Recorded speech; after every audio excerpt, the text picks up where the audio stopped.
Pernahkah kita tahu ada pasal di kontrak itu yang mengatakan kalau Freeport masih berminat untuk memproduksikan blok ini, maka dia berhak mengajukan perpanjangan dan unreasonably will help. Jadi tidak boleh ditolak perpanjangan itu.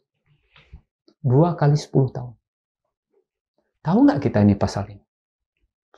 Pasal kedua itu mengatakan untuk divestasi sahamnya memang 51%. Itu tertulis.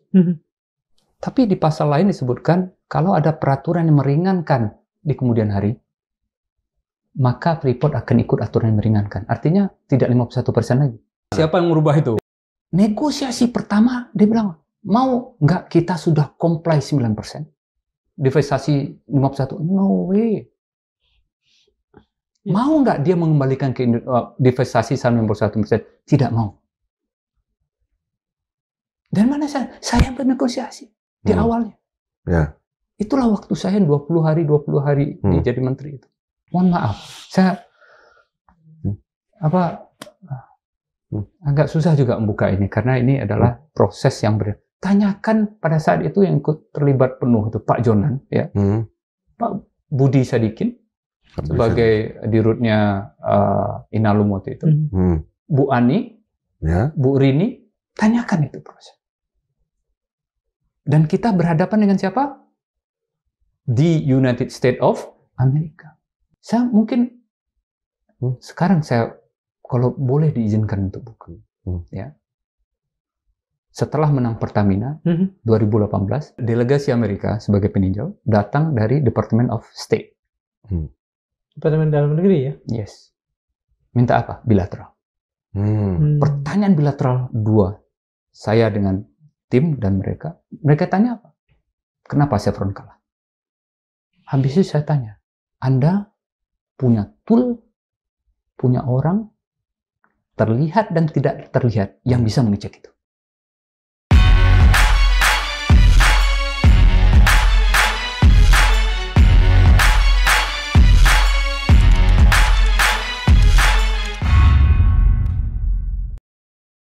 Sobat Madulog, perbincangan tentang energi, tentang sesuatu yang spesifik sekarang masuk ke meja makan kita, masuk ke kesadaran kita sejak terutama kehadiran Pak Menteri Keuangan Purbaya Yudi Sadewa.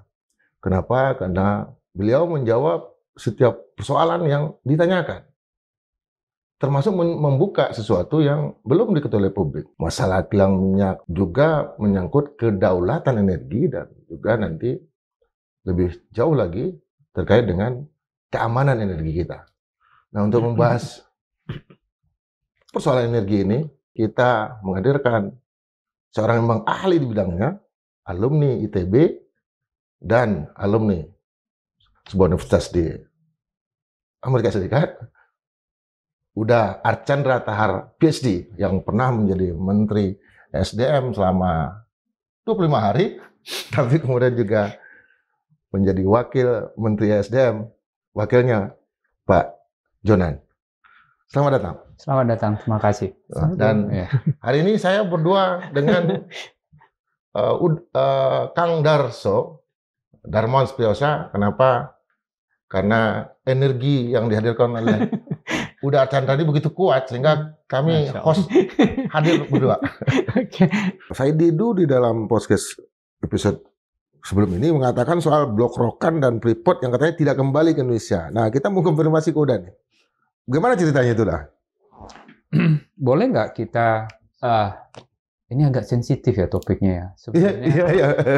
Ya, tapi apa ya? Harusnya agak di ruang tertutup. Oke. Tapi nggak apa-apa sebagai background gini. Strategi kita sebagai negara, ya. Sewaktu kita undang FDI, Foreign Direct Investment, masuk ke Indonesia, dia invest, ya. Kemudian kita kasih kontrak. Kontrak yang terakhir Freeport itu kita tanda tangan waktu zaman saya itu tahun 91. Oke. Dan 30 tahun dari 91 adalah tahun 2021. Dia harus berakhir 2021. Ya kan? Iya. Kalau gitu berarti tungguin aja balik ke Indonesia. Kan itu Iya. logika dasar. Iya, Ya. betul. Tapi coba kita cermati isi kontrak itu. Pernahkah kita tahu ada pasal di kontrak itu yang mengatakan kalau Freeport masih berminat untuk memproduksikan blok ini, maka dia berhak mengajukan perpanjangan dan unreasonably withheld. Jadi tidak boleh ditolak perpanjangan itu. 2 kali 10 tahun. Tahu nggak kita ini pasal ini? Saya berdengar, ya kemarin-kemarin udah sempat diangkat juga ya. Ya. Ada pasal itu. Oh enggak, kita mau langgar ini pasal. Tunggu. Kalau kita bicara tentang dokumen-dokumen tadi, apakah ini bagian dari geopolitik energi? Sewaktu Irian Barat kembali ke Indonesia, apakah itu semata-mata perjuangan Indonesia? Atau, coba kita lihat lagi. Ada campur tangan UN, PBB di situ. Ya. Karena waktu itu, coba kita lihat lagi sejarah ya. Ada 3 opsi untuk Irian Barat itu. Dan ini dokumennya di-classified ya. Pada saat Kennedy jadi presiden, ada 2 duels yang berkuasa. Satu direktur CIA, satu menteri luar negerinya. Adik kakak itu. Alan sama siapa gitu ya? Iya. Adik kakak. Kalau kita mendarat di DC sekarang bandaranya Dulles di Washington, betul. Dulles ya. Itu adik kakak. Yang direktur CIA itu pro Belanda. Dia tahu ada emas di situ. Yang menteri luar negeri itu sama dengan Presiden Kennedy pro Indonesia, mengembalikan Indonesia. Opsi ketiga adalah UN yang pro referendum. PPRA waktu itu ya. Referendum. Di dokumen itu tidak secara clear dinyatakan, ya. Apa yang kejadian dengan Hammarskjöld ya, yang Dag Hammarskjöld, Sekjen PBB yang meninggal. Apa yang kejadian? Jatuh pesawatnya. Satu. Ya. Yang kedua, dalam perundingan itu, ya, Presiden Soekarno datang ke DC, berunding dengan bertemu Kennedy. Apa isyaratnya? Isyaratnya Kennedy akan datang ke sini. Kennedy akan datang membicarakan ini. Dan stand-nya Kennedy di mana? Balik Indonesia. Halangan pertama di UN selesai. Dan jatuh. Halangan kedua apa? Kennedy. Apakah? Nah ini jadi teori konspirasi nggak bisa dibuktikan ya. Apakah ada hubungannya? Kennedy kematian Kennedy itu ya. Nah ini saya nggak berani untuk menyimpulkan. Silakan dianalisa. Tapi cuma janjinya beberapa hari sebelum dia datang ke Indonesia. Beberapa hari sebelum datang ke Indonesia. Mati. Ya. Siapa yang dituduh nembak? Siapa? Lee Harvey Oswald. Ya? Siapa Lee Harvey Oswald? Dia adalah, jadi di West Texas, orang-orang, ada yang dinamakan orang-orang redneck. Iya. Redneck yang pengusaha minyak. Berasal dari mana? Rusia. Lee Harvey Oswald adalah redneck. Dan ditembak di mana? Dallas. Di Dallas ya. Texas. Apakah ada hubungannya? Yaudah silakan. Texas. Baca buku itu.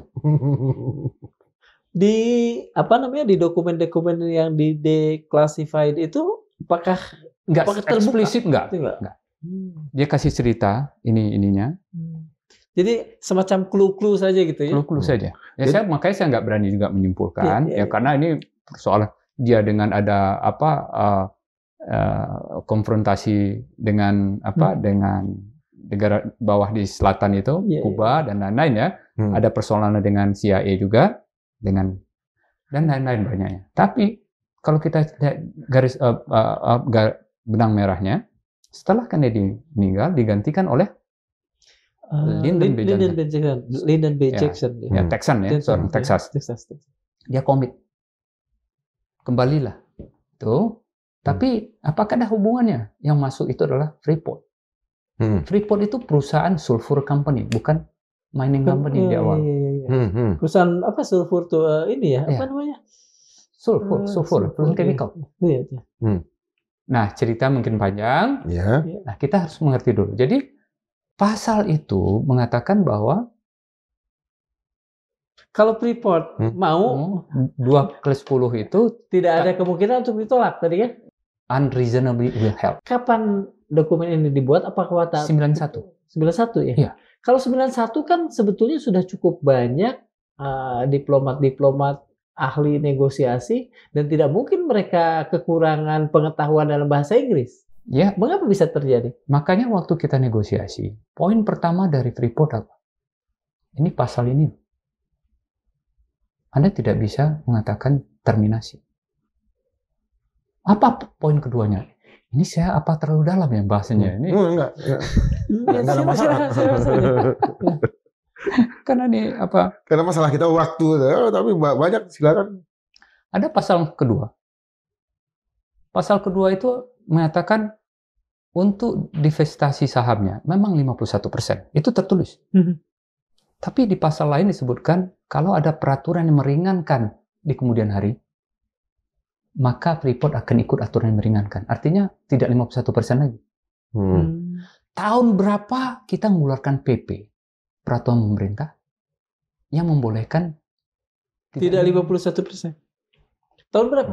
Nah, nanti ditebak-tebak Ada. siapa yang merubah itu. Iya, harus dong. Ya? Publik juga harus ada. tahu. Dengan dua itu dia bilang, ini saham sudah divestasi 9%, 9, sekian persen. Kita udah comply. Di pra PP itunya 5%. Dia udah 9%. Ada pasal mengatakan dia harus diperpanjang. Ada pasal mengatakan kalau ada peraturan meringankan dia akan ikut itu. Dan kita tanda tangan dengan sadar. Yang menandatangani? Tahun 91. Yang menandatangani? Tahun 91. Presiden maksudnya? Tahun 91. Terus bagaimana kita mengatakan bahwa ini kembali dengan sendirinya? Mau nggak dia mengembalikan ke divestasi saham 51%? Tidak mau. Dan mana saya bernegosiasi di awalnya. Ya. Itulah waktu saya 20 hari jadi menteri itu. Fokus ke Freeport ya? Salah satunya Freeport. Oh, kalau abang yang bernegosiasi, saya asumsikan yang menandatangani juga setingkat menteri waktu itu ya, 91. Negosiasi pertama, dia bilang, mau nggak kita sudah comply 9%? Divestasi 51%? No way. Yang kedua, Anda terminasi, ini pasal ini. Nah, kita harus melihat lagi proses geopolitik kenapa ini sampai ke Freeport. Percaya nggak ini kita bahwa ini bagian dari rentetan the price. Nah, ini yang kita harus. Jadi nggak bisa serta-merta kita, oke, ini kembali, udah ambil. Secara teknikal, kalau itu kembali ke Indonesia, siapa yang mampu mengelola ini? Tambang bawah tanah tercanggih. Di dunia ya? Kalau berhenti beroperasi, diam semua, sebulan aja, siapa yang berani masuk ke dalam? Ya. Ini, itu jalan raya di dalam itu. Dan ada masjidnya di dalam ya. Iya, saya pernah lihat. Tambang tercanggih. Maksud saya pernah lihat tayangannya ya. Karena yang pernah ke bawah itu ada teman saya yang lain. Ya. Itu satu. Jadi isunya bukan, oh ini kembali dengan sendirinya kok udah selesai. Tahu nggak kita pasal-pasal ini? Mohon maaf. Mohon maaf. Saya agak susah juga membuka ini karena ini adalah proses yang tanyakan pada saat itu yang ikut terlibat penuh itu Pak Jonan ya. Pak Budi Sadikin sebagai dirutnya Inalum waktu itu. Bu Ani, Bu Rini, tanyakan itu proses. Dan kita berhadapan dengan siapa? Di United States of America. Yang bisa melakukan apa saja. Kan saya bicara tadi energy security itu by militer, by politics, by technocratic. Buktinya sudah ada tiga-tiganya. Oh kalau gitu Bapak takut? Tunggu. Mari kita bicara tadi Rokan. Ini juga Saya jarang loh yang Rokan ini kalau dikatakan kembali dengan sendiri. Iya, 91 dia tuh 2021 itu 50 tahun dia selesai. Bagaimana paham kita terhadap FDI, investasi asing di sebuah negara? Apakah kita akan menempuh cara nasionalisasi? Saya kira tergantung situasi, Bu juga bukan? Negara-negara yang melakukan nasionalisasi siapa? Satu. Indonesia pernah dulu. Tunggu, yang ini dulu, yang besar ya. Venezuela. Woi, apa yang terjadi sekarang? Terus ya? Nggak hidup sampai sekarang. Betul. Iran melakukan nasionalisasi. Ya. Meksiko. Pemex nasionalisasi. Sampai akhirnya Pemex Meksiko hampir jatuh default itu tahun 80-an itu. Gara-gara apa? Spending terlalu banyak mengharapkan minyak. Semua dinasionalisasi. Apakah kita akan menempuh cara nasionalisasi? Oh, kembali di sini ambil. Atau ada cara yang lebih elegan. Lihat aturan-aturan dan kontrak waktu itu. Apa cara yang elegannya misalnya? Kita kompetisikan. Kalau permintaan, bukan permintaan sebetulnya. Kalau tuntutan untuk memperbesar porsi buat negara, apakah itu termasuk cara yang elegan? Bisa gini, tadinya katakan saja kalau gampangnya dalam bahasa awam, bagi hasilnya adalah misalnya gampangnya juga 70-30 misalnya ditambahlah gitu porsi untuk negara kita. Bisakah itu disebut elegan? Bisa. Ya, selama itu diatur dalam kontrak yang sudah kita tangani dan harus amicable, dua-duanya sepakat. Nggak bisa kekuasaan negara dalam menghadapi investor asing, kecuali kita sendiri mengatakan nasionalisasi, kita nggak butuh investasi. Nah, maka cara yang ditempuh waktu itu adalah untuk Rokan, kita kompetisikan. Kompetisi bagaimana tidak? Kita tanya, Sever mengatakan waktu itu, Pak, kita masih berminat untuk mengelola lapangannya. Oke. Tapi karena ini sudah selesai, Anda mengelola kembali, Anda harus bayar signature bonus. Harus bayar. Signature bonus. Signature bonus itu semacam berapa value cadangan ke depan. Discounted value-nya ya, ke depan ditarik ke depan nilainya. Pemerintah mengatakan maka nilai misalnya NPV-nya, net present value-nya 1.000 misalnya, pemerintah hanya ngambil mengatakan minimum Anda harus bayar 250 juta. Misalnya kalau nilainya 1 bilion. Pada saat itu, kita hitung cadangan, jadi dulu signature bonus kita 1 juta, 2 juta. Ya kan? Yeah. Waktu kita hitung yang benar, ini cadangan masih besar. Maka keluarlah angka, kalau saya tidak salah, $700 juta. Minimum dia harus bayar signature bonus $700. Oke, mereka. Kemudian berkompetisilah antara Pertamina dan Chevron. Siapa penawar yang lebih tinggi dari itu? Jadi kita tidak mengatakan bahwa ini harus ke Pertamina. Tidak. Kompetisi. Karena apa? Mungkin saya sedikit banyak mengerti filosofi perusahaan di Amerika. Fairness and justice for all. Keadilan itu yang utama. Kalau kita bikin kompetisi yang fair dan mereka kalah, mereka harus terima. Harusnya mereka bisa menerima itu. Ya. Akhirnya apa yang kejadian adalah Chevron nawar segini, Pertamina nawar segini. Siapa yang menang? Pertamina dong harusnya. Pertamina menang. Itu bukan itu adalah kompetisi. Dengan kompetisi inilah tahukah kita? Nah ini saya mungkin sekarang saya kalau boleh diizinkan untuk buka, ya. Setelah menang Pertamina 2018, biasanya ada setiap tahun tuh ada menteri-menteri energi ASEAN berkumpul di sekali setahun konferensinya di setiap negara beberapa inilah. Kebetulan waktu itu jadi tuan rumah adalah Singapura. Dan delegasi Amerika sebagai peninjau datang dari Department of State. Departemen Dalam Negeri ya? Yes. Minta apa? Bilateral. Pertanyaan bilateral dua. Saya dengan tim dan mereka tanya apa? Kenapa Chevron kalah? Langsung begitu. Langsung. Diterangkan kemudian. Saya terangkan apa? Prosesnya. Kemudian dia tanya, saya kan Wakomet Pertamina. Dia meragukan bahwa saya Fair. tidak fair. Iya, meragukan fair ya. Ya, fairness-nya, Ya. Anda kan Wakomet Pertamina. Saya bilang, pada saat itu, saya memilih untuk menjadi wamen karena sebagai ketua tim daripada sebagai Wakomet Pertamina. Silahkan cek setiap meeting-meeting yang membahas blok rokan di Pertamina. Sebagai Wakomet Pertamina, saya keluar. Silahkan dicek. Ya. Habis itu saya tanya, Anda punya tool, punya orang, terlihat dan tidak terlihat yang bisa mengecek itu. Iya. Kekuatan teknologi segala macam ya. Terlihat dan tidak terlihat Ya, dan apa namanya itu? Ya. Pegasus ya. Ya. Oke. Ini yang saya dengar waktu itu. Iya. Dia bilang, yes sir, we did check. We did check. Artinya mengakui mereka. Mereka sudah cek ya.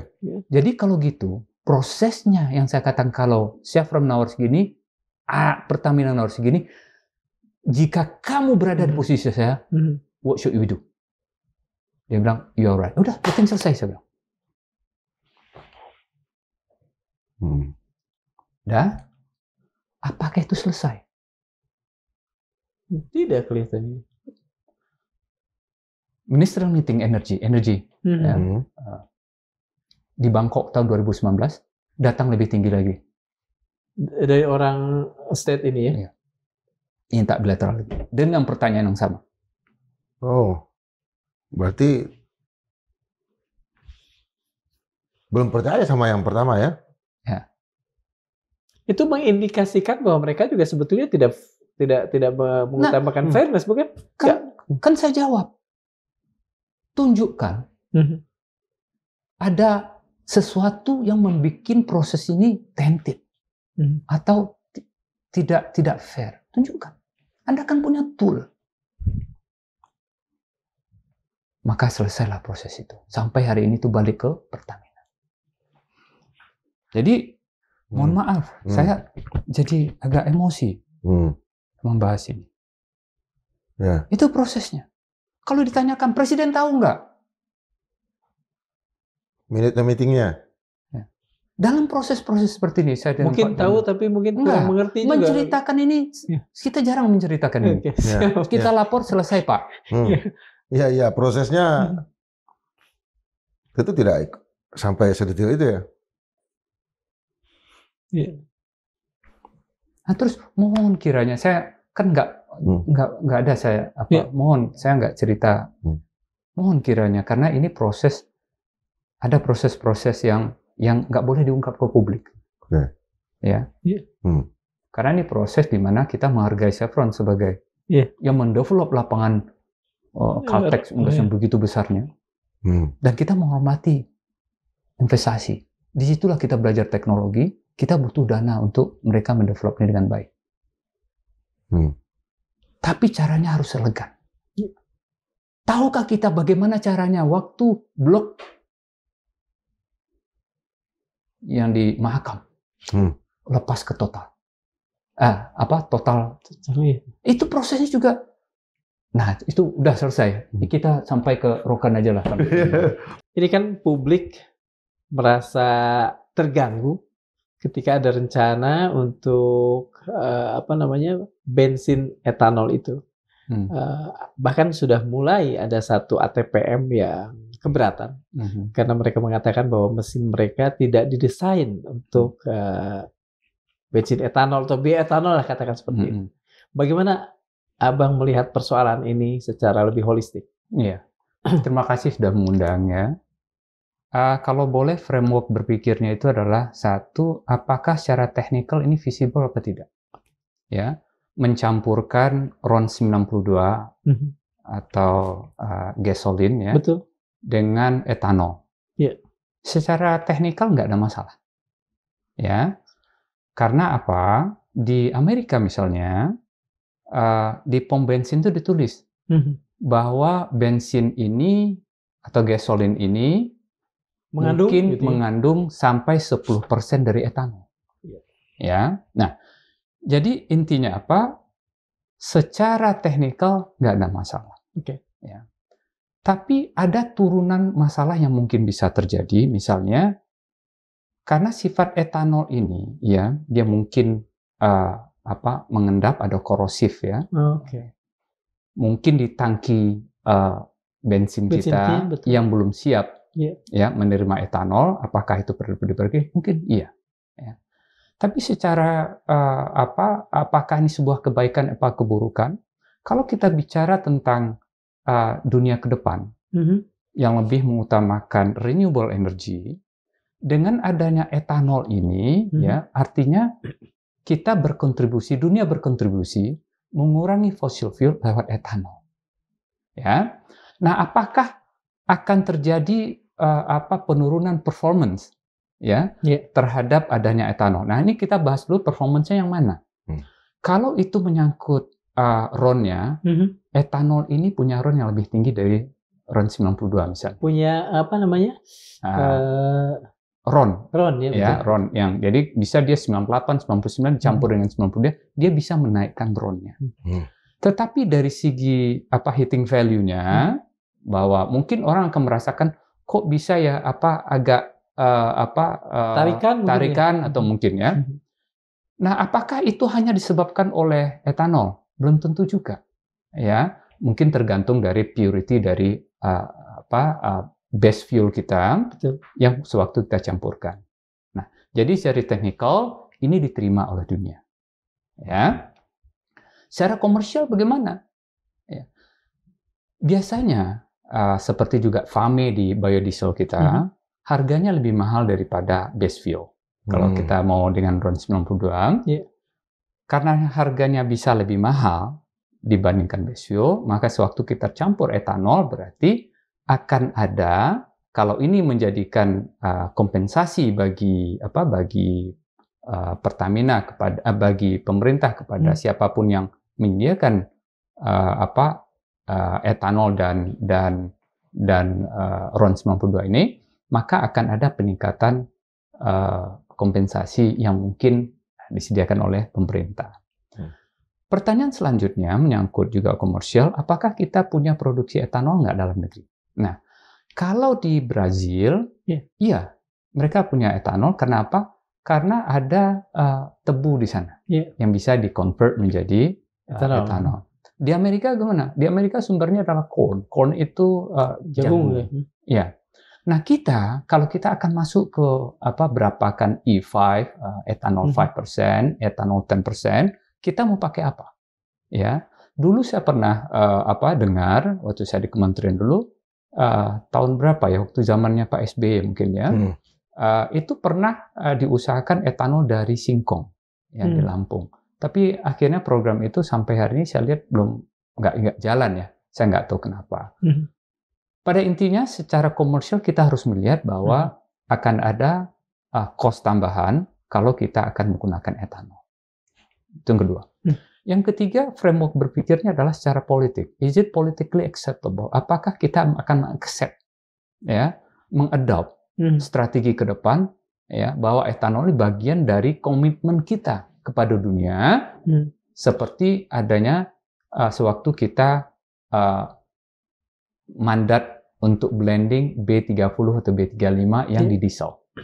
Nah, ini yang harus kita definisikan dulu sebelum kita melangkah bahwa ya kita akan adopt.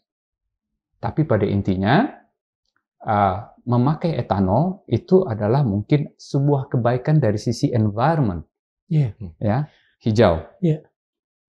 Dari sisi keekonomiannya bagaimana?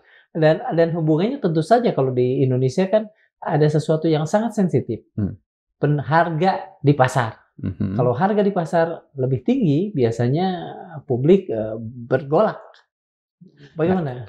Nah, kita nggak bisa mendisconnect atau mendecouple antara keekonomian dan politik.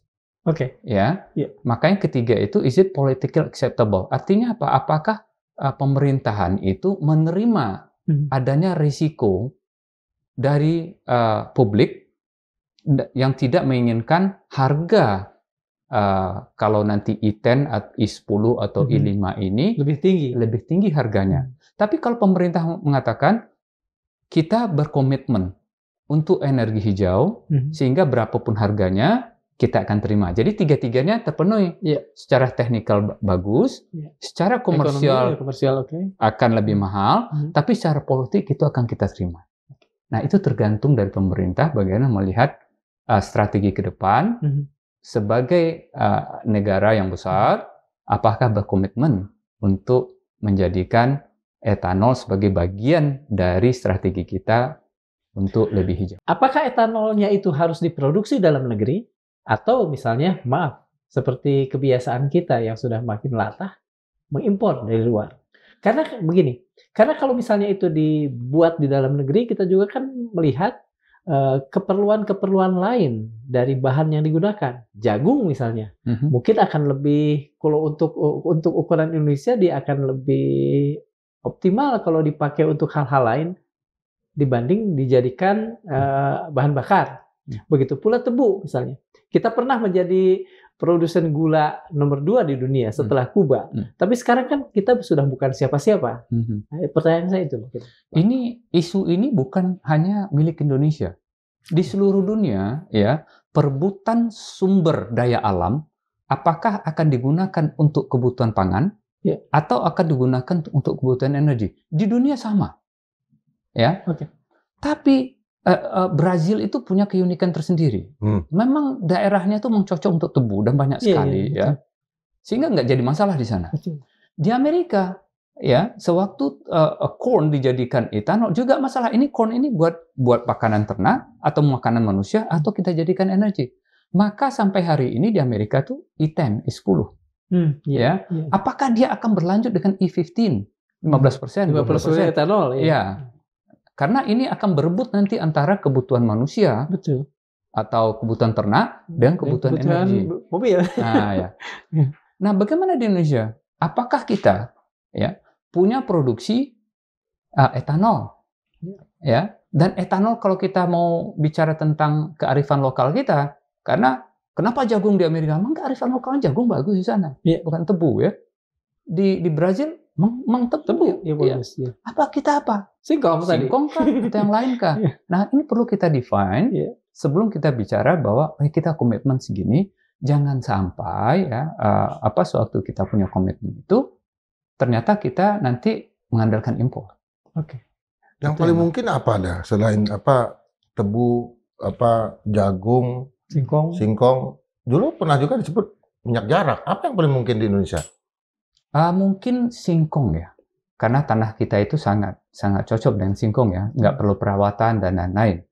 Tapi coba kita gali lagi kenapa waktu zamannya Pak SBY, ya, waktu mencanangkan singkong untuk etanol itu nggak jalan, kenapa, ya?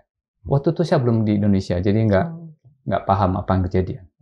Artinya sekarang yang disebut etanol itu baru dalam hal perencanaan dari sisi energi, ya, tetapi barangnya sendiri, bahannya sendiri, bahan bakunya sendiri nggak ada di Indonesia sebetulnya. Mungkin itu yang perlu kita definisikan, ya, sebelum kita komit dengan berapa persennya blending mandat untuk dicampur nanti etanol. Ya, misalnya kita punya kebun A yang nanti benar dedicated untuk etanol. Dan diharapkan kalau kita bicara mungkin, ya, kalau I10, ya, 10%. Dulu saya punya angka-angka di zaman saya dulu 2019 kebutuhan gas oil itu gasolin, ya. Pertama bensin lah, ya. Itu mungkin 30-35 juta kiloliter per tahun. Ya. Kalau 10% berarti kita butuh 3,5 juta. 3 juta sampai 3,5 juta kiloliter etanol dalam setahun. Mampukah kita? Ya. Pertanyaannya, adakah kita punya tanah punya? Ya. Tapikah sudahkah kita punya perencanaan dalam rangka energy security kita? Nanti kita bicara energy security. Kita sudah punya rencana apa di sini? Ketika Pak Bahlil mengatakan seperti itu dan kita sama sekali belum pernah mendengar, belum pernah membaca bahwa kita mempersiapkan negara ini untuk menanam sesuatu ya sebagai bahan etanol tadi, apakah kita bisa mengatakan bahwa apa yang dikatakan Pak Bahlil adalah masih jauh, masih omon-omon, atau misalnya itu menunjukkan bahwa paling tidak saat ini ada kepedulian dari pemerintah untuk mencoba pada renewable energy tadi. Mungkin karena ini statement resmi dari pemerintah ya, mungkin baiknya tanya Pak Bahlil, undang Pak Bahlil ke sini. Iya. Paling tidak apakah saya juga tidak bisa melupakan bahwa Bang Archandra pernah 25 hari di sana. Pernah nggak urusan ini ketika Bang Archandra berada di kursi Menteri SDM itu sudah mulai dibicarakan? Mungkin soal blending ini. Mungkin bukan pada kursi menteri ya, pada kursi Wamen ASDM. Saya juga jadi wakil menteri sama Pak Jonan. Apakah hal-hal ini kita bahas? Iya, kita bahas. Ya. Sudah mulai pada taraf aksi. Sekarang mari kita lihat, apakah Indonesia punya kekurangan atau kurang komit terhadap renewable energy, terutama untuk bahan bakar. B30, B35 itu kita jauh di atas negara manapun. Biodiesel ya, biodiesel. Jadi komitmen kita untuk transportasi, terutama untuk diesel, itu melebihi komitmen negara mana coba? Artinya apa? Kalau kita bicara tentang Indonesia sebagai sebuah negara, dan coba bayangkan ya, di 2019 itu kebutuhan biodiesel kita itu juga sekitar 30 juta kiloliter.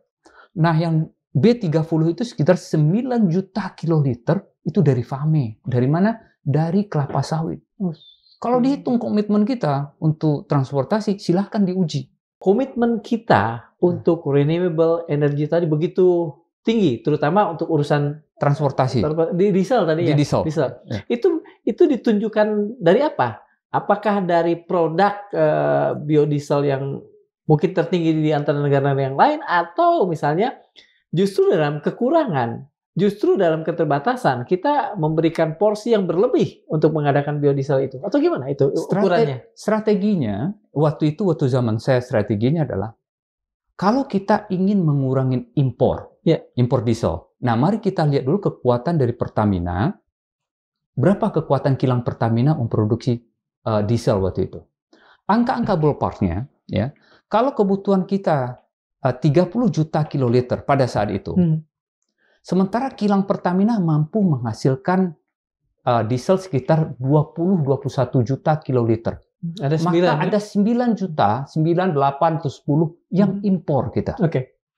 Nah, yang 9 juta ini yang kita gantikan dengan FAME, dengan CPO. 9 juta, 9 per 30 juta, itu 30%. B30 itu, waktu itu rencananya adalah dengan kita B30, kita tidak lagi impor diesel karena disubstitute oleh FAME yang ada di dalam negeri. Dan 21 lagi dihasilkan oleh kilang Pertamina. Maka balance lah dia di B30. Tapi saat sekarang, silahkan nanti lihat datanya, karena pertumbuhan diesel kita naik karena tambang dan lain-lain, mungkin kebutuhan kita bukan 30 juta lagi, mungkin 35 juta. Kalau 35 juta, kalau kilang Pertamina masih di 21 juta, misalnya, atau 20 juta ya, kalau 20 juta atau kurang dari itu, sementara kebutuhan 35, berarti ada 15 juta lagi FAME yang harus masuk ke sini. 15 juta per 35 itu udah B berapa jadinya? Nah, cara berpikirnya adalah, kalau kita ingin tidak terjadi impor diesel misalnya, tidak terjadi ya, salah satu cara adalah menaikkan B35. Namun, kita juga harus memikirkan framework yang pertama tadi. Secara teknikal, kalau menaikkan FAME dalam blending biodiesel kita, secara teknikal ini bagaimana? Oh, tidak apa-apa. Tunggu, tanyakan. Ya.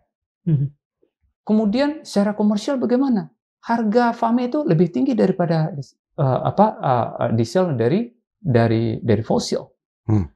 Nah, kebijakan kita waktu itu ya levy atau ekspor levy atau apa ya pungutan Ya. ekspor dari CPO ke luar negeri itu dipungut sekian persen, ada rumusnya, dan itu dijadikan biaya untuk mengkompensasi harga farm yang tinggi terhadap harga solar yang segini. Iya. Nah, kompensasi itu dari levy ekspornya.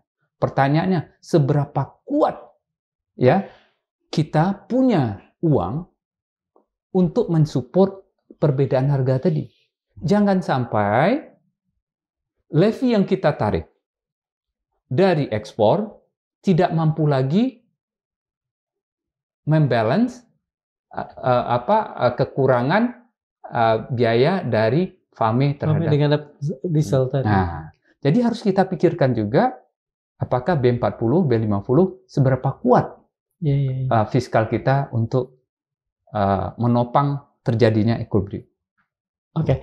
Mungkin ini kita agak bergeser sedikit, Bang, ya, karena tadi banyak bicara soal soal minyak, minyak terutama ya, minyak bumi. Tadi ada diesel dari fosil, ada kemudian gasolin dari fosil. Saya ingin mengangkat sesuatu yang kemarin-kemarin sangat viral lah, katakan kalau dalam bahasa anak muda sekarang di media massa, tentang lontaran dari Menkyu Purbaya soal malasnya dalam tanda petik Pertamina untuk segera membuat kilang.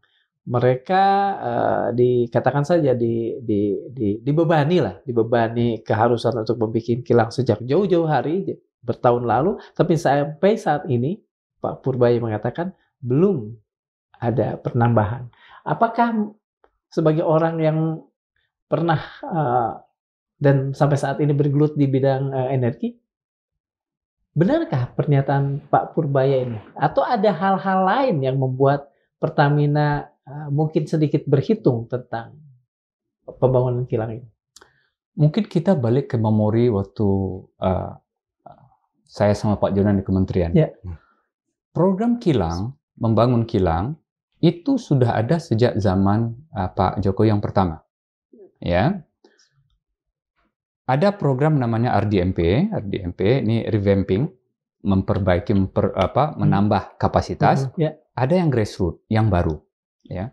Program waktu itu, kilang Cilacap itu ditambah kapasitasnya dan bekerja sama dengan Saudi Aramco. Ya. Kemudian yang baru itu adalah kilang di Tuban, ya, bekerja sama dengan Rosneft-nya Rusia. Yang ketiga adalah programnya di Balikpapan yang dibangun oleh Pertamina sendiri. Jadi Pertamina punya kekuatan untuk mengembangkan yang Balikpapan. Ya. Kenapa kita sangat mendorong pada saat itu untuk menambah kapasitas kilang? Ya, mari kita berhitung pada saat itu. Mungkin sekarang juga hampir sama ya. Ini hitung-hitungan secara teknikalnya. Kebutuhan minyak kita BBM. Nah, orang mengatakan BBM kita 1,6, 1,7. Ingat, 1,6,7 itu masuk LPG. Tapi kalau pure BBM itu mungkin 1,4, 1,5 juta per barrel. Nah, mungkin kita nggak punya feelingnya. Satu barrel itu berapa? Ya kan? Satu barrel itu kalau kita pernah dulu umuran kita pernah melihat drum minyak tanah. Drum minyak tanah segitu. Warna biru. Itu satu barrel. Kita butuh sehari 1,5 jutanya. 1,5 juta gelondongan itu. Gelondong drum itu, drum itu. 1,5 juta. 1,5 juta per hari kita butuh. Kilang Pertamina hanya mampu memproduksi 800.000. Kurang 200. Kurangnya 700.000. 700.000. Sorry. Saya sejuta tadi. Berarti BBM kita impor 700.000 barrel per hari. Nah, kilang Pertamina yang 800.000 produksi tadi, dia butuh minyak mentah. Ya kan? Kalau ini kilang, masuk minyak mentah, keluar BBM. Kalau keluarnya tadi 800.000, masuknya 800.000. Enggak, masuknya 1 juta. Ya, masuk 1 juta, keluar 800.000. Kalau masuknya 1 juta, berarti kita butuh crude atau minyak mentah 1 juta. Produksi dalam negeri kita, Crude-nya? crude pada saat itu, 2019 itu masih 700.000 barrel per day. Masih kurang Nah, 300. Bukan kurang 300. Iya. Dari 700 ini, sorry. yang milik pemerintah berapa? Karena sebagian milik kontraktor asing, sebagai bagian dari split yang dia terima mengusahakan ini, dan cost recovery, biaya-biaya yang dikeluarkannya. Paling kita taruh waktu itu mungkin ya, yang masuk ke dalam negeri 400.000 atau 500.000. Kilang butuh 1 juta, berarti kita impor crude 500.000. Jadi kalau kita jumlahkan semua, kilang BBM butuh 700.000, crude kita butuh 500.000, 1,2 juta barrel per day kita impor. Nah, sekarang kita nggak bicara persaingan usaha untuk ekspor keluar. Kita butuh 700.000 untuk konsumsi dalam negeri ya. Untuk dalam negeri. Kita nggak bersaing dengan siapa-siapa kok. Oh, kita nggak usah bangun. Kenapa? Ini kita butuh kok dalam negeri. Oh, mungkin nggak 20 tahun lagi kebutuhannya dari 1,5 juta menjadi 1 juta? Mungkin nggak? Mungkin. Nah, kita lihat data lagi. Dalam tahun 2030, 2050, ya, kalau menurut data dunia, ya, apakah EV, electric vehicle itu akan menggantikan mobil bensin? Mobil bensin? Coba lihat datanya. Di tahun 2019, kebutuhan minyak dunia, crude, itu 100 juta barrel per day. 100 juta. Sewaktu terjadi COVID, orang mengatakan habis ini minyak. Ya kan? Oh, nggak ada aktivitas. Yang kejadian adalah turunnya hanya 10%. Walaupun dunia ini diam, kebutuhan minyak dunia itu 90 juta barrel per day. Sewaktu 2022, COVID udah mulai balik ke 101. Sekarang kita di 102, 103. Belum ada tanda-tanda untuk turun. Di 2030, 2035 itu diperkirakan kita di 110 juta. Terus dari mana EV kan meningkat? EV itu menurut data yang saya peroleh hanya mereplace sekitar 6 juta barrel per day. Hanya menggantikan berapa? 6 ya? 6 juta. Naiknya 10. Dari baseline yang ada sekarang. Terus orang berharap kita akan net zero di 2060, 2050 sehingga nanti oil ini akan turun. Memang prediksinya 2040, 2045 kurvanya akan agak turun. Tapi ingat, kapan orang mengatakan bahwa oil and gas ini industri yang sunset? Sejak kapan itu? Ya, oil ini ditemukan 1890, 1970 lah. Menggantikan minyak paus ya. Ya. Sewaktu itu minyak ini digunakan buat apa? Bukan buat kendaraan. Penerangan. Buat penerangan. Jadi yang diambil cuma kerosinnya, minyak tanahnya. Betul. Pertamax, Pertalite ini segala macam dibuang. Karena gunanya untuk penerangan, maka sewaktu Thomas Alva Edison menemukan bola lampu, di saat itu dikatakan minyak adalah sunset industry, industri yang sudah senja. 1900 loh. 1910, 1900 awal itu udah sunset industry. Kemudian siapa yang cerdas sesudah itu? Anak buah Thomas Alva Edison yang bernama Ford minta izin keluar dan mendirikan mobil di Detroit. Maka itu yang diambil adalah Pertalite, Pertamax yang nggak berguna tadi digunakan untuk combustion engine. Nah, hiduplah kembali oil and gas. 100 tahun kemudian, yang bernama Elon Musk menciptakan electric vehicle, orang mengatakan ini sunset industry. Industri senja lagi. Coba bayangkan, ini apa ini? Kalau petrochemical semuanya, petrochemical. Mampukah kita suatu saat, misalnya, renewable energy menggantikan baju kita, komponen-komponen yang ada di mobil untuk renewable energy? Ya, tempat duduknya, setirnya, dashboardnya, itu apa? Petrochemical. Komputer kita, petrochemical. Ya. Nah, kalau orang memprediksikan bahwa ini akan turun di 2040, Mhm. 1900 orang-orang sudah mengatakan akan hilang. Buktinya 100 tahun kemudian masih hidup. Sekarang tinggal kita. Seberapa percaya? Nah, orang mengatakan begini, Pak Archandra kan orang migas. Dia akan pro dengan fossil Itu, fuel. iya. Enggak. Kalau mau lihat data yang yang pernah saya kerjakan, beberapa riset saya itu adalah renewable energy di Amerika. Mhm. Ya. Termasuk wind, termasuk OTEC, Ocean Thermal Energy Conversion. Tapi kita harus realistik. Bagaimana strategi kita untuk energy security. Nah, kalau mau bicara energy security, kita harus balik lagi ke mulai dari Perang Dunia Kedua. Apakah kita akan bahas apa tidak? Tapi kembali lagi ke soal kilang tadi. Berarti kebutuhan kilang kita masih ada. Kenapa? Ada apa kendalanya? Nah, kita framework. Saya selalu frameworknya 3 ini. Ya, kalau bicara tentang sebuah kebijakan ya. Is it technically feasible? Apakah secara teknikal ini visible apa tidak? Visible sekali. Kenapa? Kebutuhan kita sudah membangun kilang, tapi kilang terbaru kita itu tahun 98 Balongan. Kita membangun kilang Indramayu ya? Indramayu. Itu yang terbaru ya? Itu yang terbaru kita. Apakah kilang-kilang kita itu mampu nggak bersaing dengan kilang lebih maju? Misalnya di Singapura, yang lebih baru. Ya, terus kita mengeluh kalau harga di kilang kita nggak bersaing. Kilang kita tua. Ya, nah sekarang kalau gitu secara teknikal kita terbukti sudah punya kilang dan mampu merawatnya dan mampu memproduksikan BBM. Nggak ada masalah. Teknologi kilang adalah teknologi yang sudah jamak lah ya. Ya. Persoalan kedua, is it commercially viable? Apakah ini secara komersial masih menguntungkan atau tidak?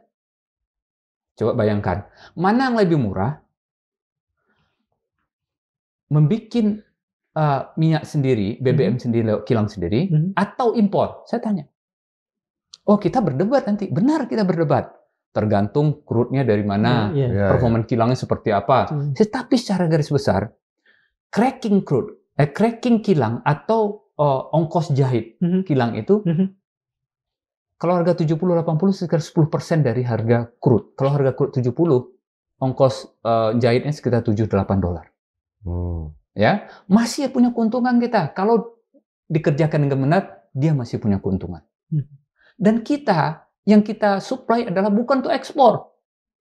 Ini untuk dalam negeri yang 600-700 ribu tadi. Ya, jadi secara komersial ini mungkin masih masuk. Kalau dikelola dengan benar, mungkin sekali. Kenapa kilang-kilang di luar negeri masih hidup?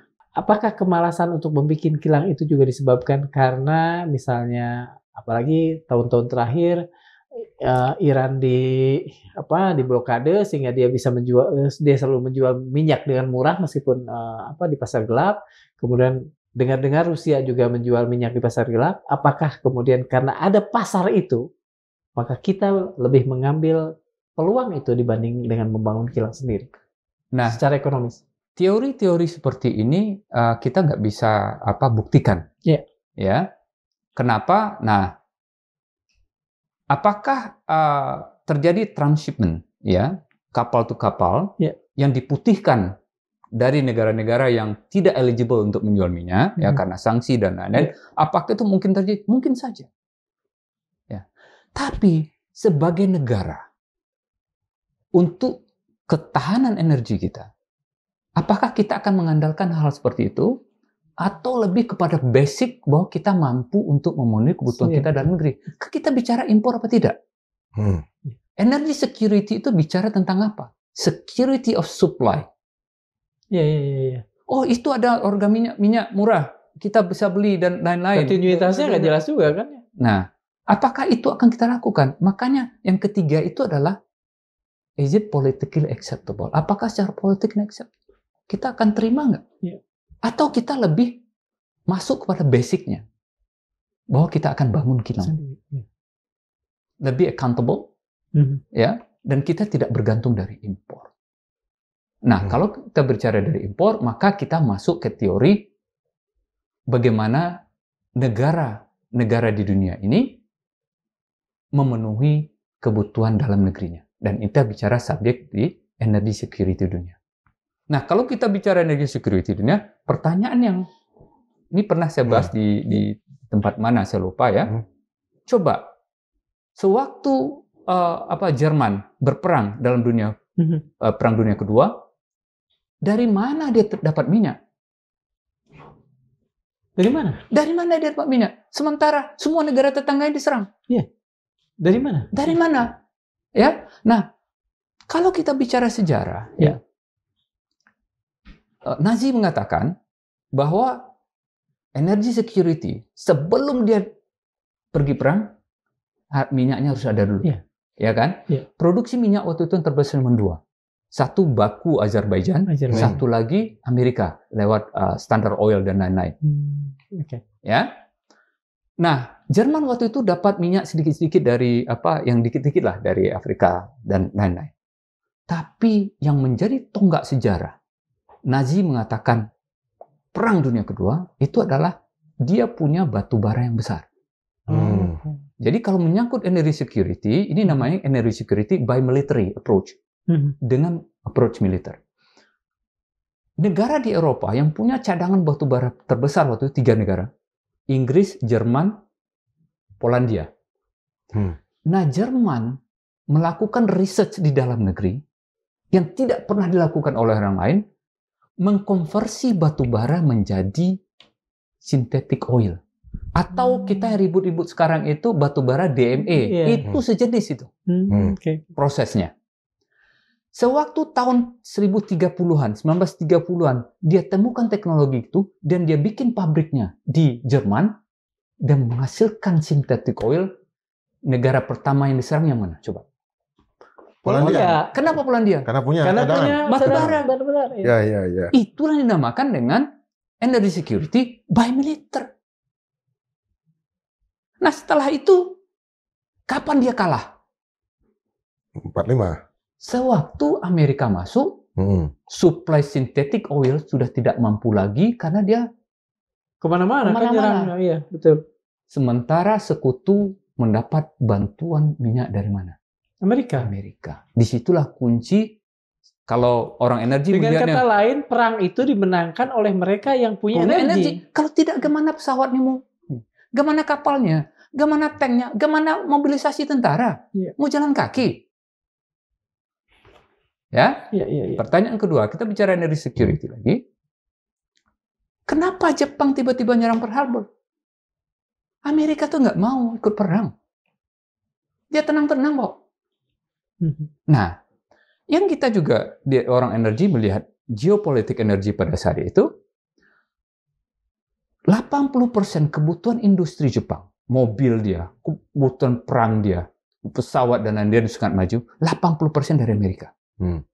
Kebutuhan minyaknya.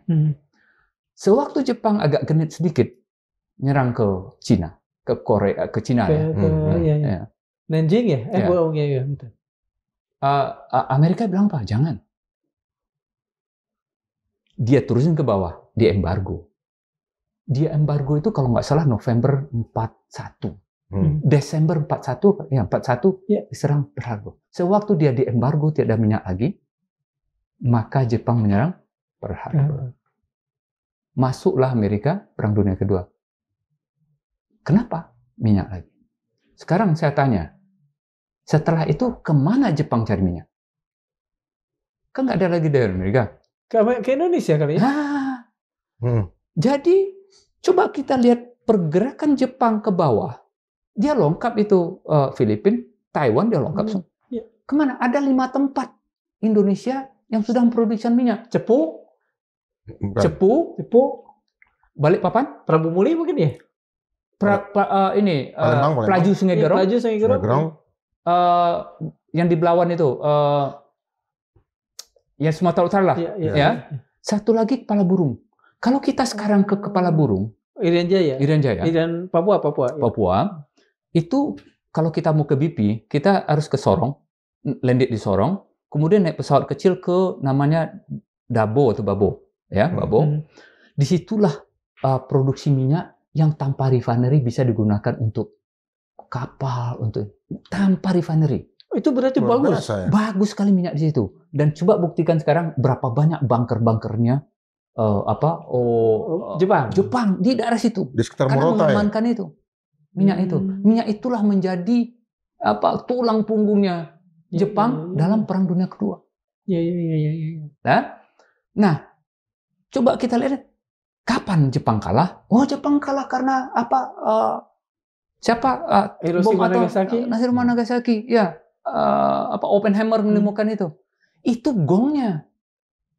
Yang kejadian ini menurut Kan sebelumnya Iwo Jima diambil. Kalau kita nonton karena di mereka Pasifik turun di Morotai, habis itu ke Balikpapan. Bukan. Itu ya juga. Ya. Karena setelah Pearl Harbor diserang, yang diambil pulau apa yang diambil duluan oleh Amerika? Guam. Guam itulah tempat di mana tanker-tanker Jepang dari Indonesia yang mau menuju Jepang itu diserbu di situ, tenggelamkan. Tidak ada lagi supel minyak di situ, sehingga Jepang pilot-pilotnya dikasih one way ticket.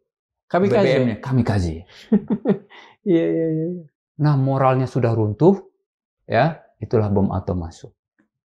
Nah, itu dinamakan energy security dengan apa? Dengan militer. Saya tarik ke Indonesia. Seberapa secure sebetulnya Indonesia dalam hal energi? Nah, sebelum ke sana, kita mau pakai metode yang mana? Apakah metode militer atau ada metode yang lain? Atau strategi lain? Saya kira pendekatan militer udah sangat usang ya kalau saat ini. Tentu yang lain. Yang lain, by politics. Ya, gimana cara buat politik? Satu, menguasai sumber minyak dengan cara politik. Siapa pemenang Perang Dunia Kedua? Sekutu. Enggak. Iya secara kertas. Tapi pemenang sesungguhnya apakah sekutu? Setiap perang itu ada hadiahnya. Dalam buku The Prize by Daniel Yergin, bukunya judulnya aja ada The Prize, hadiah. Di situ ditulis hadiah pertama buat Amerika. Ya, energi. Apa itu? Arab Saudi buat saya ya. Aramco. Maka Aramco itu Arabian American Company. Padahal yang berkuasa setelah Ottoman Empire di Jazirah Arab itu siapa? Inggris. Iya, Inggris. Inggris dapat bagian nggak di Aramco? Nggak ada. Arab American European Company nggak ada. Arambeko ya, Pak. Ya. Kalau Arambeko kan ada British. Nah, nggak ada belinya. Ya. Nah, masuklah di situ Amerika sampai hari ini. Nggak ada itu Eropa di sana. Itulah hadiahnya. Freeport apakah bagian dari hadiah itu? Nah, Freeport. Mari kita lihat. Yang menemukan Freeport siapa? Belanda. Orang Belanda. Ya. Dozy, si geologisnya. Iya. Dozy kerja dengan siapa? Dia dari Balikpapan. Itu minyaknya Royal Dutch. Oh, Royal Dutch Shell kalau dulu ya. Jadi Royal Dutch Shell itu dua company. Royal Dutch-nya dari Belanda, Shell-nya Inggris. Ya, betul. Nah, yang Royal Dutch ini, dia ke Papua mencari minyak. Ekspedisi. Ketemulah itu Gunung Mas itu. Dia melakukan ekspedisi naik. Ini menurut buku yang ini dari dokumen ini ya, di-disclassify oleh CIA ya. Dia naik ke atas, dia mapkan semua bagaimana jalannya, tapi dia nggak yakin akan hidup turun. Sehingga mapnya itu ditaruh di tengah jalan. Dia turun, ternyata dia selamat. Sekarang siapa yang punya informasi terhadap Gunung Emas itu? Belanda. Pertanyaan selanjutnya, kalau mau kritis lagi, wilayah mana yang mati-matian masih dipegang oleh Belanda setelah kita merdeka? Ya itu Irian, Papua itu. Nah, Iya. Sampai Dan kenapa Amerika Serikat begitu konsen terhadap persoalan itu dengan New York Agreement ya? Nah, kalau mau baca bukunya, ya, saya nanti bisa ini kan, itu disclassify dari apa? CIA ya. Tapi kan kita bicara tentang security energy. Tapi menariknya soal itu tadi, perang tadi. Baik kan dijawab dulu nih, seberapa secure sebetulnya energi Indonesia dengan misalnya tadi ya apa namanya? By politik ya? Di energi fosil aja kita 1,6 berapa? 1,5 lah. 1,5 saya tiap hari. Sebelum kita nanti ingat ya. Nah, by politik itu menguasai sumbernya, dan itu dilakukan oleh Amerika terhadap. Kedua, itu adalah mengganti pimpinan negara tersebut.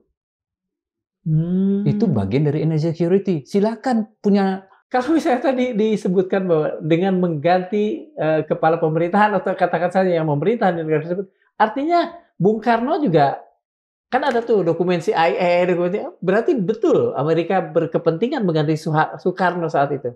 Nanti kita bahas yang itu. Iya, sekarang ini dulu ya. Ini Betul, dulu ya. itu yang Sampai saya. terakhir ya, Sorry, Venezuela yang ya. terakhir. Yang saya, sorry. Buktinya apa? Sewaktu Iran, ya, Iran itu akhirnya Inggris dapat di Iran, minyak Iran. Mossadegh, presiden yang tahun 50-an, Ya, Mossadegh melakukan nasionalisasi. Iya. Ya, akhirnya siapa? Terguling kalau nggak salah ya. Enggak, perusahaan Inggris yang namanya Anglo-Persian angkat kaki dari Iran. Oke. Ya, jadi nggak dapat lagi dari security Inggris ini di sana kan. Anglo-Persian itulah cikal bakal BP. British Petroleum itu cikal bakalnya di Iran. Dah? Yeah. Terus Amerika bilang apa? Saya perlu Iran. Digulingkanlah Mossadegh. Diinstal siapa? Shah Iran. Reza Pahlavi. Nah, mengganti pimpinan nasional untuk mendapatkan itulah contohnya. Shah Iran berkuasa sampai 79. Masuklah perusahaan-perusahaan Amerika di situ yang sebelumnya Inggris. Yang kejadian Inggris protes. Saya yang dulu di sana. Amerika bilang, well, oke, Anda dulu di sini saya kasih cuma 40% ya, 60% Amerika. Masuk lagi itu, Exxon, Chevron segala macam masuk sana. Sampai akhirnya 79 revolusi. Khomeini. Sampai hari ini nggak bisa lagi masuk semua. Nah, itu teori kedua, mengganti pimpinan nasional. Apakah perang Irak, perang ini itu bagian dari mengganti pimpinan nasional? Silahkan diterjemahkan sendiri. Ya. Cara ketiga, menguasai jalur perdagangannya. Ya, caranya gimana? Jalur perdagangan yang utama untuk pergerakan energi sekarang itu adalah terusan Suez, terusan Panama. Ya, terusan Suez siapa yang punya? Inggris? Karena Inggris, iya. Dulu Inggris. Kemudian ada Israel nasionalisasi. Siapa yang nasionalisasi? Abdel Nasser. Ya, Egypt. Itu dalam rangka apa? Energy security sehingga Eropa kelimpungan. Sampai hari ini masih milik Egypt. Tiga ya. Cara keempat apa? Destabilisasi kawasan. Destabilisasi kawasan, iya. Kalau kawasan ini diam, Timur Tengah ini, yang repot siapa? Amerika. Kenapa Amerika repot? Yang pernah mendeklar energy security, energi tahun 73. Ya, boikot minyak ya waktu itu. Minyak, ya. Faisal. Ya. Krisis energi lah Amerika. Iya, betul. Terus Amerika bilang, kalau kawasan ini tenang, saya yang repot. Satu, saya di embargo. Iya. Ya. Kemudian apa? Negara-negara Teluk ini mendirikan namanya OPEC. Betul. OPEC kan? Dulu harga ditentukan oleh pembeli. Pembeli mengatakan ini harga. Disekolahkanlah beberapa orang di Arab Saudi. Salah satunya Zaki Amani. Disekolahkan kemana? Ke Harvard. Balik dari Harvard dia bentuk apa? OPEC. Ya. Sewaktu dia bentuk OPEC apa alasannya? Ini ternyata minyak ini bukan pembeli yang menentukan harga. Kita juga bisa. Maka OPEC menentukan harga. Sewaktu OPEC menentukan harga, kelimpunglah negara-negara yang butuh ini. Sehingga dibentuk apa? OECD membentuk apa? International Energy Agency. Sampai hari ini itu hadap-hadapan proksi, satu produser, satu lagi pengimpor. Jadi International Energy Agency itu misinya adalah untuk energy security negara-negara OECD yang berhadapan dengan OPEC. Motifnya kapitalistik sebetulnya ya. Ya, terjemahkan sendiri. Iya, betul.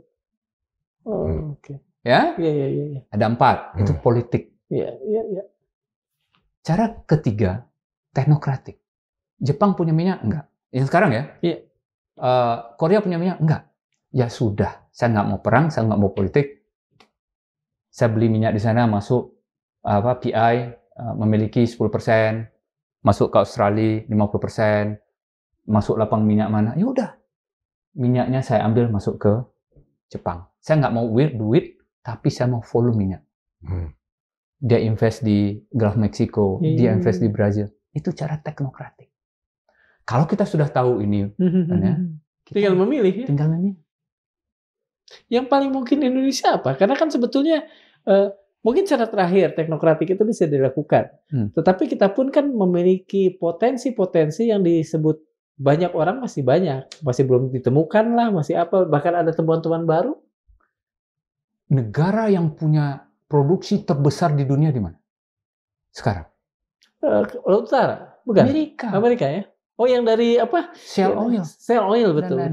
Jadi produksi minyak terbesar itu Amerika, bukan Arab Saudi. 3 besar itu Amerika, Arab Saudi, Rusia. Ya. Apakah Amerika tidak mencari minyak keluar untuk energi security-nya? Mencari juga. Sangat.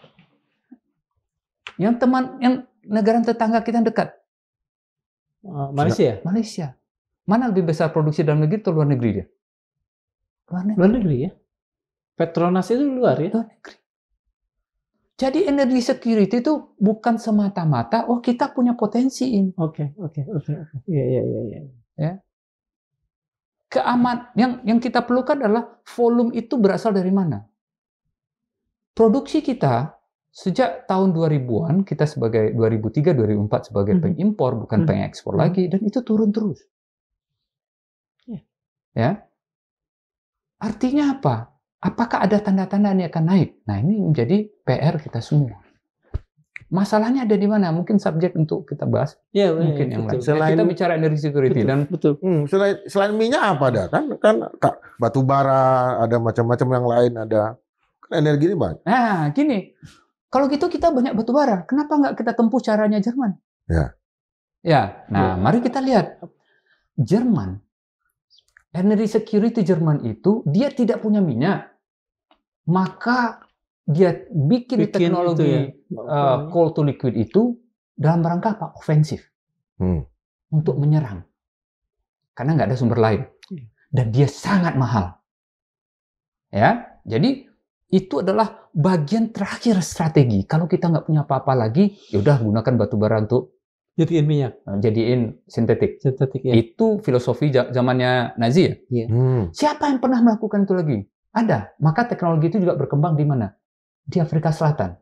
Sewaktu Afrika Selatan menerapkan apartheid 70-an 80-an itu, negara-negara tidak mau mensuplai minyak ke sana, tapi dia punya batu bara. Apa yang dia lakukan? Mengubah batu bara menjadi sintetik oil lagi. Gunanya buat apa? Bukan ofensif, defensif. Mampu jadi dia bertahan. coal to liquid itu either untuk ofensif atau untuk defensif. Karena dia sangat mahal. Pertanyaannya, kalau gitu kita mau masuk ke arena sana apa tidak? Kalau sangat mahal ngapain? Ya itu. Technically feasible, yes. Commercially, not. Untuk batu bara jadi gas. Sama itu rutenya. DME itu, dimethyl ether. Itu sama. Setelah batu bara, kita butuh air yang banyak.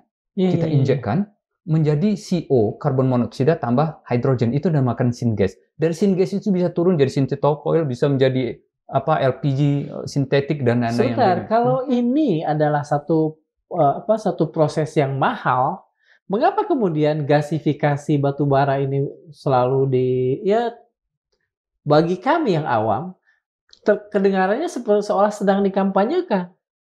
Ngapain? Mungkin ditanyakan kepada yang mengkampanyekan.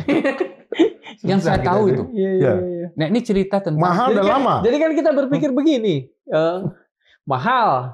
Jadi keuntungannya bukan keuntungan buat negara, tapi keuntungan buat pembuat lah atau apa gitu, kita nggak ngerti. Nah, kita bicara teknikal ya.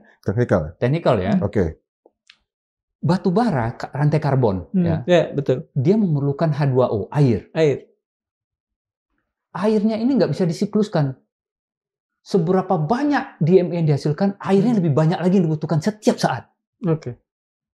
Ya, sehingga di Amerika teknologi ini juga dibawa ke Amerika. Itu ada negara bagian yang para senatornya bilang jangan di sini, nanti lake saya kering. Iya.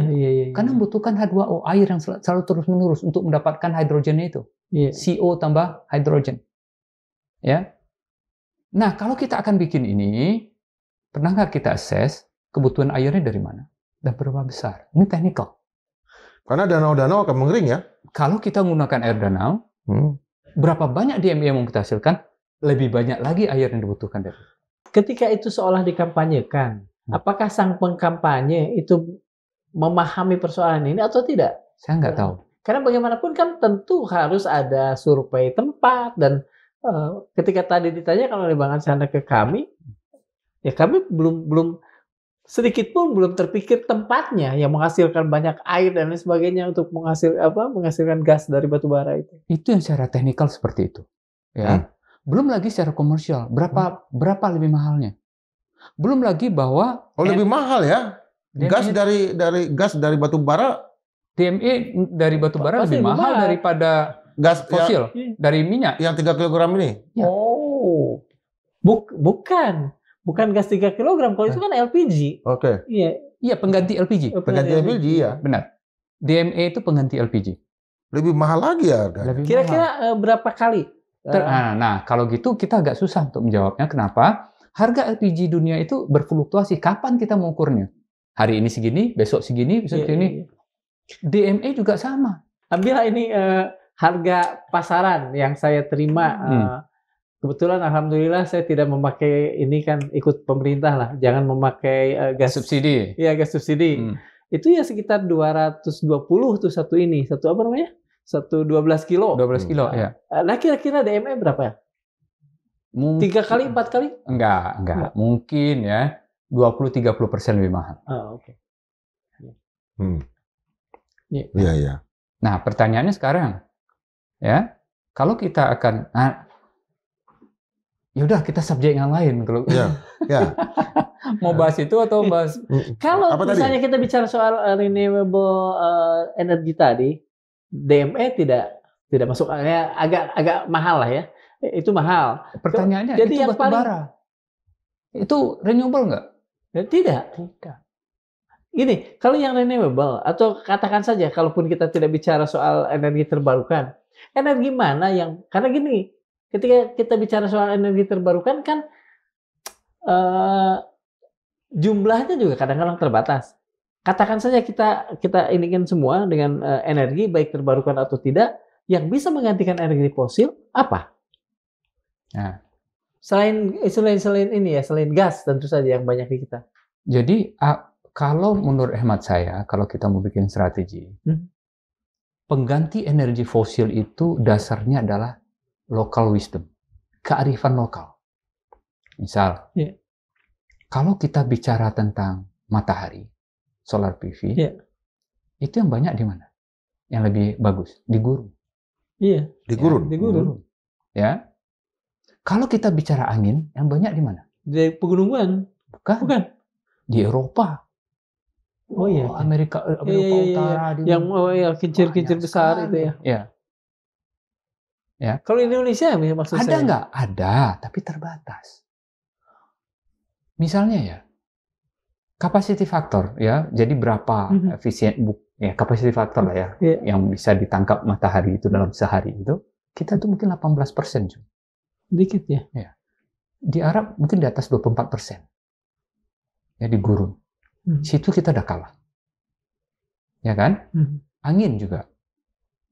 Kalau kita ke Rotterdam, kita ke Denmark, ke Inggris, itu anginnya kencang sekali dan terus menerus. Cocok di sana. Amerika di mana, di Texas itu banyak itu. Angin. Ya, angin. Ya. Masih sering kita lihat di film-film ya. Maka kearifan lokal mereka adalah itu. Kita kearifan lokal kita apa? Yang tidak punya mungkin negara sedikit cuman, ya. Kalau kita kelistrikan, geothermal. Geothermal, Kamojang. Ya, banyak kita geothermal. Tapi mahal, Pak. Ingat. Itu kearifan lokal kita. Apalagi air. PLTA. PLTA, hydro.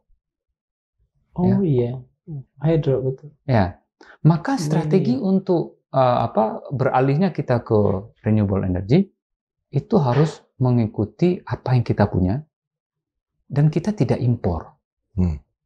Apa yang kita tidak impor selama ini Indonesia? Listrik.